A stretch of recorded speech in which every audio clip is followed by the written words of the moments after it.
What spinnerbait blade combination should you use when it's windy? What do you do when it's windy?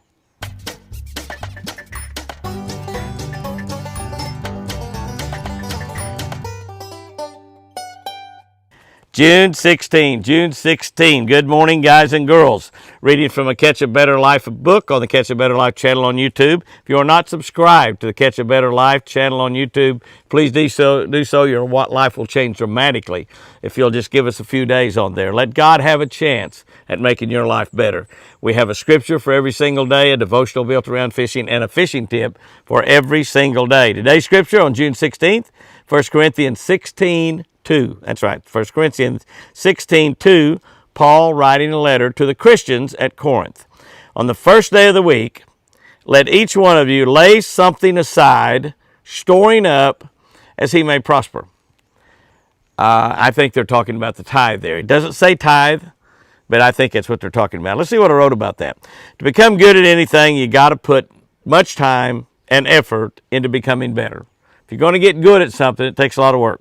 Casting proficiently is no different. If you spend more time practicing casting, if you spend more time practicing pitching, practicing flipping, I promise you, your effort will be rewarded with more and bigger fish. You become a better caster, a better flipper, a better pitcher, you're going to catch way more fish and larger fish. The benefits far outweigh that practice time you put into it. Tithing. It is tithing. Tithing also is an attribute where the benefits outweigh the effort or the tithe. The benefits that we receive back from God will always outweigh the tithe that we give to God and His work. As I've been told many times, particularly by a lot of New Testament Christians and New Testament Christian churches, which are great, tithing is not mentioned. It was an Old Testament deal, and that was one of the things that Jesus did away with. I don't believe that. Tithing is not mentioned as a set amount in the New Testament. We can see right here that tithing is a mention. That's what they're talking about right here. And that's true. Tithing's not mentioned anywhere in the New Testament, but I'm a big believer in tithing. I believe a tithe to God is 10% of your income.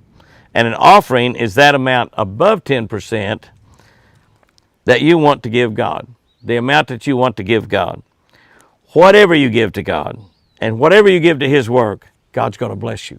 That's the amazing thing right there. Whatever. If it's 10%, if it's 8%, 5%, if it's just you don't know, you just tithe $100, $500, $10,000. God's going to bless you. Here's the big deal. Every Christian that tithes will tell you this. Every Christian that gives to God and God's work will tell you this. You cannot outgive God. You cannot outgive God. Doesn't matter how wealthy you are. Doesn't matter how fantastically big your check is every week or every 2 weeks or every month. No matter how much you give to God, God has more than that to give back, and He will. You cannot outgive God. You can have a dozen houses, yachts, boats. A friend of mine told me actually Beverly Yamamoto told me last night as I was visiting with her, they had 3 motorhomes. She said, "You don't have that beat, do you, Jimmy?" And I said, "No way. I don't even have 1 motorhome." 3 motorhomes. But it doesn't matter if you have 3 motorhomes or 30 motorhomes. That's not more than what God's got. It's not more than what God's got. You cannot outgive God. Unlike casting, we don't tithe to be rewarded. Now, practicing casting, we do that in order to be rewarded. We tithe to honor God. We tithe in order to honor God. That's just one of the things we can do to honor God. But this I know, when I honor God with my tithe, when I honor God with my time, when I honor God by being nice to total strangers, when I honor God by zipping up my mouth when I was about to say something bad about somebody or something, when I honor God in any way, amazing, amazing, amazing things happen. Here's our tip for today on a windy day. Beginning to pick up a little wind out here. Go to a half-ounce spinnerbait. That's right, a half-ounce spinnerbait with a single number 4 or number 5 blade on it. Not a tandem blade at all, but a single. It'll cut through that wind better. Your cast will be more accurate. You can navigate better in the wind with your bait as it flies through the air.